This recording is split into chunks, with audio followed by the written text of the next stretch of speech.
Olá, pessoal do terceiro ano do Erasmo Dias. Olá, você que está assistindo a esse vídeo. Bom dia, ou boa tarde, ou boa noite. Espero que esteja tudo bem, ok? Nós vamos continuar com esse vídeo exatamente da onde a gente parou no último. Rigorosamente, da onde eu parei, para mim é ontem. Para você eu não sei, né? Mas o ideal é que você tenha acabado de assistir aí o vídeo sobre interação gênica, porque é desse assunto que a gente vai continuar falando. A gente vai falar sobre um caso particular, um caso diferente de interação gênica, que é a epistasia. E como a gente vai ver, né, é tudo completamente a mesma coisa, né, ou quase mudam aí os detalhes, tá? Então é mais uma variação sobre a segunda lei de Mendel e mais um caso de interação gênica. Sendo um caso de interação gênica, a gente vai ter isso aqui. É mais um caso onde você tem dois ou mais genes contribuindo para um fenótipo, para uma característica. Tá bom? Que nem o caso que a gente viu no último vídeo lá do passarinho, do periquito. No caso do periquito, você tinha dois genes, o A e o B, a gente chamou, que determinavam uma característica. Eles interagiam dependendo do se A e B eram dominantes ou recessivos. Você tinha aí os diferentes fenótipos. Se você não assistiu, vá lá e assista, né? Por quê? Porque você tinha dois tipos de pigmentos na plumagem desses animais. A melanina e a citacina.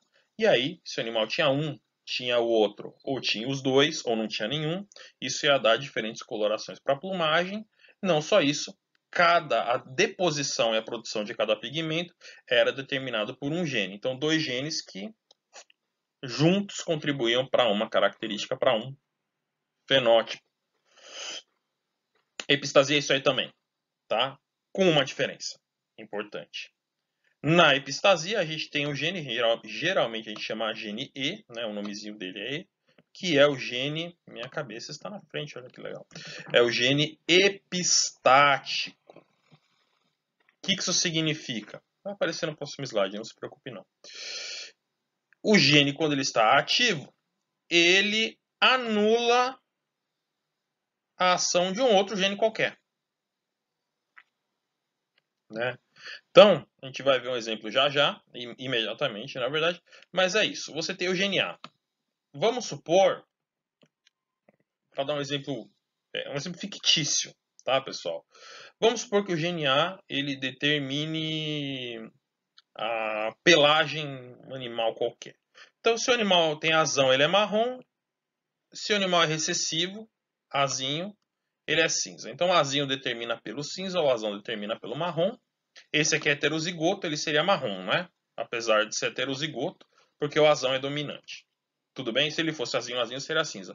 E tem outro gene E, que quando o animal tem, vamos supor aqui no caso, o gene dominante, rezão, o que acontece com o cinza e o marrom? Vai para as cucuias. Ignora-se o A e o animal vai ser branco, por exemplo. Então, o exão determina que o animal é branco. Ah, mas e o gene A que determina se ele vai ser marrom ou cinza? Quando o exão está presente, o A não funciona, o A para de funcionar. Essa é a ideia simplificada. A gente vai se aprofundar um pouquinho mais sobre ela depois. Tá? Tudo bem, pessoal? Então é isso. O gene epistático, é um gene que anula a ação de outro ou de outros genes. Vamos ver um exemplo que vai ficar mais claro. Né, o exemplo clássico, que está no livro de vocês, é a coloração do pelo do labrador. Esse cachorro super legal aqui, ou esses cachorros no caso, né? Super legais aqui. E como vocês estão vendo, né, o fenótipo do pelo do labrador, ele tem o pelo do labrador tem três tipos de fenótipo diferente. O marrom, né, aqui o livro acho que chama de dourado, caramelo, essa cor clara, e o labrador preto, né? E isso é determinado, esse padrão de pelagem é determinado por dois genes. Logo, uma interação gênica, e a gente vai ver que é uma interação do tipo epistático. O gene B e o gene E vão determinar a coloração do pelo do bicho aí, tá bom? Vamos ver como funciona, vamos ver como esses fenótipos aí, como é que os genótipos fazem para formar esse fenótipo no caso? Então vamos. A ideia é a seguinte, o gene B, ele determina a pigmentação do pelo do animal, normal, tá? Como a gente viu lá até recentemente. O dominante Bzão determina uma pelagem preta, tá aqui o labrador preto, e o recessivo Bzinho determina uma pelagem marrom. Tá aqui o labrador marrom, no caso o Zuma, que é um labrador marrom, tá, pessoal? Tranquilo, até aí tudo bem. Bzão qualquer coisa é preto, Bzinho é marrom. Ótimo. A gente podia fazer o exercício como se fosse a primeira lei de Mendel ali. O cruzamento de dois pretos deu um marrom, os dois devem ser heterozigotos. Tranquilo. Nesse caso, você tem o gene E, que é epistático, que ele pode inibir o gene B. Basicamente, você tem duas formas do gene E, dois alelos, e o alelo dominante, ele permite a expressão do gene B. O que isso quer dizer? Que se o cachorro for exão qualquer coisa, ele vai ser ou preto ou marrom. E quem vai decidir isso? O outro gene lá em cima é o gene B. Normal, então, normal até aqui. Agora, se ele for recessivo, esse gene E, se ele for exinho, não vai haver atividade do gene B e o animal vai ter a pelagem dourada, né? Dessa cor aqui, tá? O Dog, que é esse cachorro aqui, ele tem o pelo dourado, da mesma cor, só que eu acho que ele não é um labrador, eu acho que ele é um Golden Retriever. Mas tudo bem, é só para ilustrar, tá? Seria um labrador com esse pelo claro. Então, se o animal é recessivo, homozigoto recessivo para o gene E, o que acontece com o gene B? Não interessa. Não interessa se é Bzão, Bzinho, Bzinho, Bzão, Bzão. Ele vai ser da cor dourada. Tranquilo? Vamos ver como é que funciona aqui o exemplo. Então, aqui o que eu acabei de falar, só que de forma mais clara. O animal que tem o gene E dominante, exão, qualquer coisa, o que vai determinar a cor do pelo dele? O outro gene B. Se o B for dominante, vai ser um animal preto, de pelo preto. E se for Bzinho, vai ser um animal de pelo marrom. Agora, se ele for recessivo para o gene E, não vai interessar nem Bzão nem Bzinho. O pelo do animal vai ser dourado, porque o E ele é um gene epistático, é uma epistasia recessiva. Quando o gene E é recessivo, ele anula a ação do B. Não interessa se o animal é Bzão, Bzinho, o escambau. O que interessa é que ele é exinho, e se ele é exinho, ele vai ser com pelo dourado. Tranquilo? Vamos ver como funciona no nosso exemplo já clássico. Imaginar o cruzamento de um animal, vamos lá, duplo recessivo, Bzinho, exinho, com um animal dominante, Bzão. Então, primeiro, você consegue me dizer as cores desses dois animais baseado no genótipo? Você consegue porque está escrito aí, né? Então, o animal Bzinho, não interessa que ele é Bzinho. Ele é um animal de pelagem dourada porque ele tem o gene epistático recessivo, exinho. Ou duplo recessivo para o gene epistático, ele é homozigoto recessivo para o gene epistático. Então, o pelo dele é dourado. E o animal dominante tem o exão, então não vai ter o efeito epistático. E é Bzão, então a pelagem dele vai ser preta. Isso aqui foi uma tentativa de desenhar, mas vocês veem que eu logo desisti.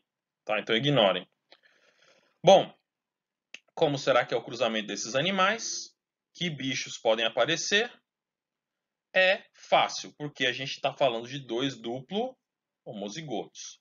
Esse animal de pelo dourado, ele vai fazer só um tipo de gameta. Bzinho, Ezinho. Novamente, né? Na formação de gametas ocorre a separação dos alelos. Ele é Bzinho, Bzinho. Então metade dos gametas vai ter Bzinho, a outra metade vai ter Bzinho. A mesma coisa para o Ezinho. Separa Ezinho de Ezinho, metade fica com Ezinho, metade fica com Ezinho. Como é Bzinho, Bzinho? Ezinho, Ezinho. Todos os gametas desse animal, todos os espermatozoides, se forem macho, óvulos, se forem fêmeas, vão ter lá o gene Bzinho e o gene Ezinho. E o mesmo para o animal dominante, que é Bzão, Bzão, Ezão, Ezão. Todos os gametas dele vão ser Bzão, Ezão. Ele só vai, para esses genes, ele só vai fazer um tipo de gameta. Juntou Bzinho, Bzinho, Bzinho, Ezinho, desculpa, com Bzão, Ezão, você vai ter 100% de animais duplo heterozigotos. Se esses dois cachorros tiverem 1, 2, 10, 100, 1000 filhotinhos, todos eles vão ter a pelagem preta, como está escrito aqui, e todos eles vão ser duplo heterozigotos. Bzão, Bzinho, Ezão, Ezinho. Como tem o gene dominante Ezão, não vai ter o efeito epistático. Como é Bzão, vão ser animais de pelagem preta. Tudo bem? Então é isso que vai acontecer na primeira geração. E aí aquela pergunta: e se a gente pegar esses animais aí duplo heterozigoto e cruzarmos um com o outro? Aí a coisa fica mais difícil, né? Por quê? Porque esses animais são heterozigotos, então eles não vão produzir apenas um tipo de gameta. Quantos tipos de gameta eles vão produzir?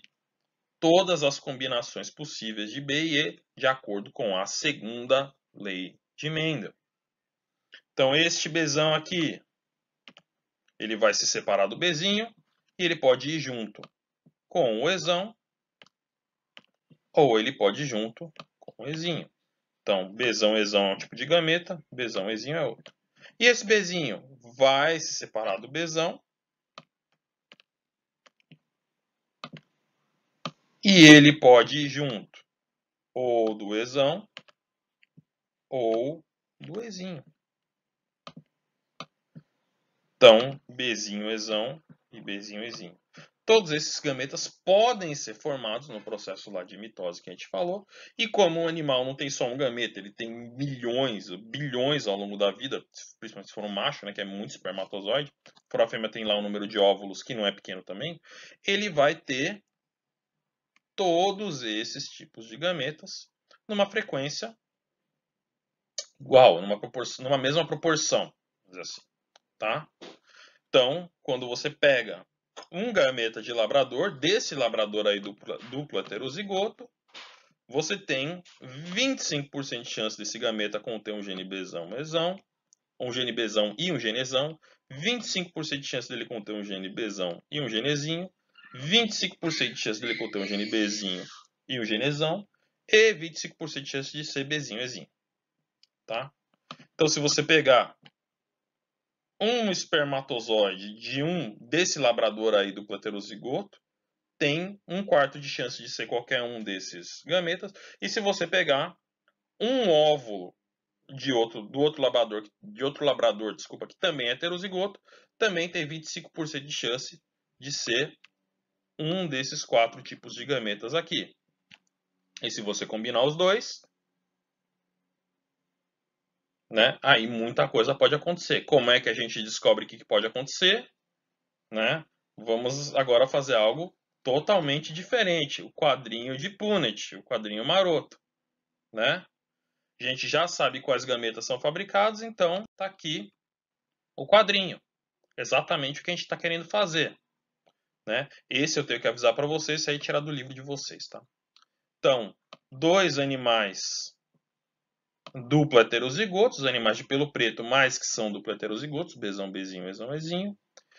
Os gametas que eles produzem, Bzão, Ezão, Bzão, Ezinho, Bzinho, Ezão, Bzinho, Ezinho. E a gente completa o quadro com as possíveis combinações, né? E vê os resultados. Legal? Como aí tá pequeno, Então aqui o quadro de Punnett, esse não é do livro, tá, pessoal? Esse é o que fiz. Mas é a mesma coisa da última imagem, só que maior. Então, nas linhas verticais aqui e nessa coluna a gente tem o que? Os gametas que os animais duplo heterozigoto produziam. E a gente vai preenchendo o quadro com os gametas se encontrando nas linhas e colunas. Aqui, por exemplo, um gameta Bzão-Ezão encontra outro gameta Bzão-Ezão, vai formar um zigoto o quê? Bzão-Ezão-Ezão, que vai formar um embrião e eventualmente um cachorrinho, Bzão-Bzão, Ezão-Ezão, que vai ser de cor preta. Se esse mesmo gameta encontrar um Bzão-Ezinho, vai formar outro animal de cor preta com um genótipo ligeiramente diferente, Bzão-Bzão, Ezão-Ezinho. Se esse mesmo gameta encontrar o Bzinho-Ezão, outro animal de cor preta, Bzão-Bzinho, Ezão-Ezão. E se esse mesmo gameta até aqui encontrar esse gameta, vai formar um zigoto, Bzão-Bzinho, Ezão-Ezinho. O mesmo para esse outro gameta aqui da segunda linha, Bzão-Ezinho. Se ele encontrar um gameta Bzão-Ezão, formar um zigoto, um embrião e eventualmente um cachorrinho, Bzão-Bzão, Ezão-Ezinho, cor preta. Se ele encontrar outro gameta Bzão-Ezinho, vai formar Bzão-Bzão, Ezinho-Ezinho, que vai ser um animal de que cor? Dourado. Ele tem o Ezinho-Ezinho. Não interessa mais o Bzão-Bzão. Então esse animal vai ser dourado. Se esse gameta encontrar um Bzinho-Ezão, vai formar o Bzão-Bzinho, Ezão-Ezinho, que vai ser um animal preto, duplo heterozigoto. E se esse gameta encontrar o Bzinho-Ezinho, vai formar outro animal dourado, Bzão-Bzinho, Ezinho-Ezinho. O mesmo para a terceira linha. Se esse gameta Bzinho-Ezão encontrar o Bzão-Ezão, vai formar Bzão-Bzinho, Ezão-Ezão. Se esse gameta encontrar o Bzão-Ezinho, vai formar Bzão-Bzinho, Ezão-Ezinho. Se esse gameta encontrar o Bzinho, Ezão, Bzinho, Ezão, Bzinho, Ezão, vai formar Bzinho, Bzinho, Ezão, Ezão. Vai formar um animal que é marrom.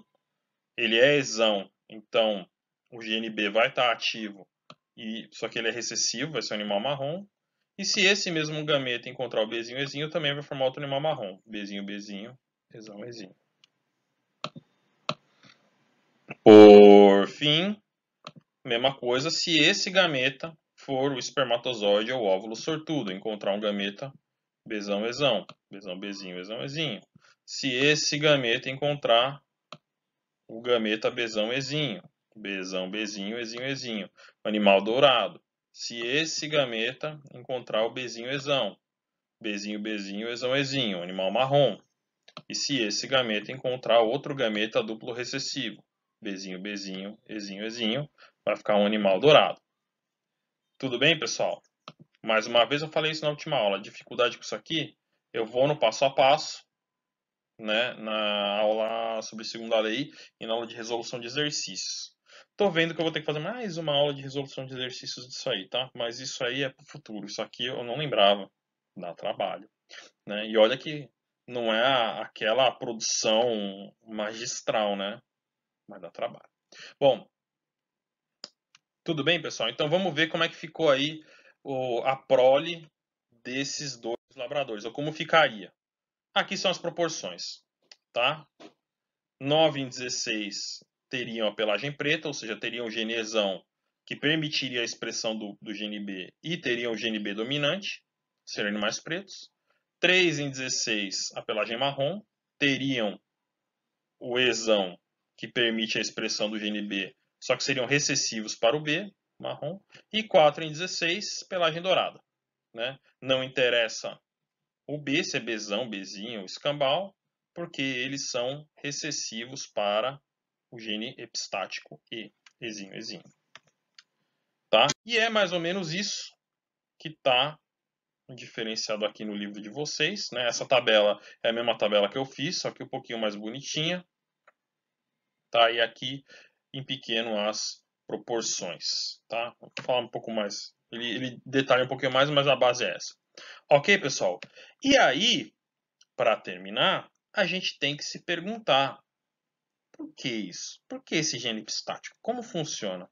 O funcionamento do gene epistático, pessoal, ele geralmente está relacionado como a gente está vendo aí, há uma cadeia, há um processo sequencial de bioquímico que ocorre nas células e nos tecidos do organismo, né? É uma sequência de reações químicas com vários genes que produzem proteínas que vão interferir em diversos passos da cadeia. Não entendeu? Tranquilo, a gente explica. No caso aqui do labrador, veja bem, olha que legal. Tu tem uma enzima produzida pelo gene B. O gene B, então, produz uma enzima. O alelo dominante produz uma forma da enzima que vai fabricar o quê? Um pigmento preto. Provavelmente uma forma de melanina, tá? Então, o animal que tem pelo menos uma forma do Bzão vai ter uma enzima tal que vai pegar um precursor, vai pegar uma substância qualquer, não uma substância específica, né? Não é qualquer, ao contrário, e produzir um pigmento preto que vai estar no pelo do animal. O animal que é Bzinho, o alelo B, como é um gene diferente, tem a sequência de DNA diferente, vai acabar dando uma enzima diferente que vai pegar esse mesmo precursor e formar um produto ligeiramente o quê? Diferente. Um pigmento marrom. Quem tem então o gene Bzão, o alelo Bzão, vai formar uma enzima tal que forma o pigmento preto. Quem tem o Bzinho forma uma enzima um pouquinho diferente aqui e ali, porque a receita da enzima, o gene, é um pouquinho diferente. E vai formar um pigmento marrom. Só que você tem outra enzima, cuja receita está em outro gene, a enzima E, que determina o quê? A deposição do pigmento. Então o animal tenha produzido aí o pigmento preto ou marrom, Bzão ou Bzinho, tem essa outra enzima E que vai ser responsável pela deposição, que pega esse pigmento e faz esse pigmento ficar no pelo do animal à medida que o pelinho cresce.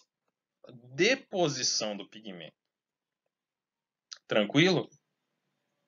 Dá para entender essa história da deposição? Eu vou fazer uma comparação, não sei se vai ficar legal, mas é como assim, eu tenho o cabelo, castanho, né? E eu tenho gene, ou os genes ali, como eu falei, é complexo, mas eu tenho gene para o cabelo castanho.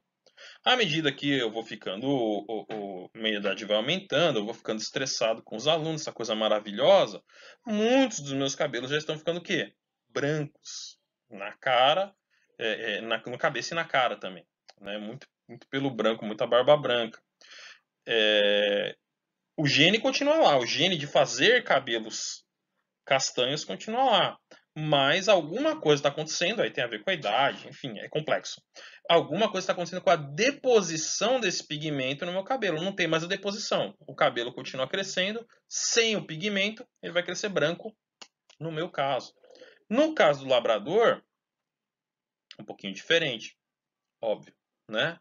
Ele tem o pigmento, que pode ter saído marrom ou preto, e o gene E, o alelo Ezão, determina a formação de uma enzima que vai depositar esse pigmento no pelo do animal. Aí o animal de fato fica com o pelo preto ou com o pelo marrom. O que acontece? A forma mutante dessa enzima, a forma mutante do gene Ezão, que é o gene Ezinho, né, o alelo Ezinho, ele faz uma enzima, como a receita é um pouquinho diferente no Ezinho, ele faz uma enzima que não funciona. Uma enzima não funcional. Ou seja, uma enzima que não vai depositar o pigmento no pelo do animal. O animal tem o gene B, bacana, legal. Ele era para ter o pelo preto, ele produz o pigmento preto. O outro animal tem o gene Bzinho, produz o pigmento marrom. Só que como ele não tem a forma funcional da enzima, não tem o genesão, tem o genezinho, esse pigmento não vai ser depositado no pelo. esse pigmento não vai parar no pelo do animal. Apesar dele ser Bzão, apesar dele ser Bzinho, como ele é Ezinho, aí no caso um gene recessivo, como ele é Ezinho, não vai ocorrer a deposição de pigmento no pelo, tá? Eu deveria ter especificado aqui. E o animal vai acabar sendo dourado, independentemente de ser Bzão ou Bzinho. Vai ter aquele pelo claro. Entenderam? É uma cadeia, um gene depende do outro. Nesse caso, não adianta ter o pigmento preto, não adianta ter o pigmento marrom se o pigmento não é depositado. Se o gene que deposita o pigmento está quebrado, vamos dizer assim, está na forma recessiva, e aí é por isso que o gene E, nesse caso, e nesse caso é o gene Ezinho, né? Ele é um gene epistático, é um caso de epistasia recessiva. O gene Ezinho impede que o B funcione, porque você tem essa cadeia aí fisiológica do animal que determina a cadeia bioquímica, né? Que determina a produção e depois a deposição do pigmento. É assim que a epistasia funciona. Casos diferentes, obviamente, vão ter exemplos diferentes, mas é um caso de uma cadeia aí, tá bom? Ok, pessoal, então encerramos por aqui a epistasia e essa primeira parte de interações gênicas. Boa volta. Vamos ver se isso aqui vai, até quando vai o online. Espero que a gente consiga se ver o mais cedo possível. Estou com saudade de todos vocês, muitas saudades do Erasmo, né? E de tudo que tinha lá. Mas ao mesmo tempo a gente tem que se cuidar. Não passou, não acabou, principalmente no nosso e em outros países que estão tratando aí a coisa toda com um pouco mais de desdém. Aí fica, né? E mesmo aqui na nossa ilha, onde os casos diminuíram, vamos se cuidar por nós e pelas pessoas próximas a nós, tá? Então, na medida do possível, fiquem em casa e quando saírem, depois de 4 meses também, não, eu mesmo às vezes saio, mas evitem aglomerações, evitem lugares fechados na medida do possível, lógico, tá? Se cuidem, fiquem bem, estudem e ouçam muito thrash metal alemão, tá bom? Falou!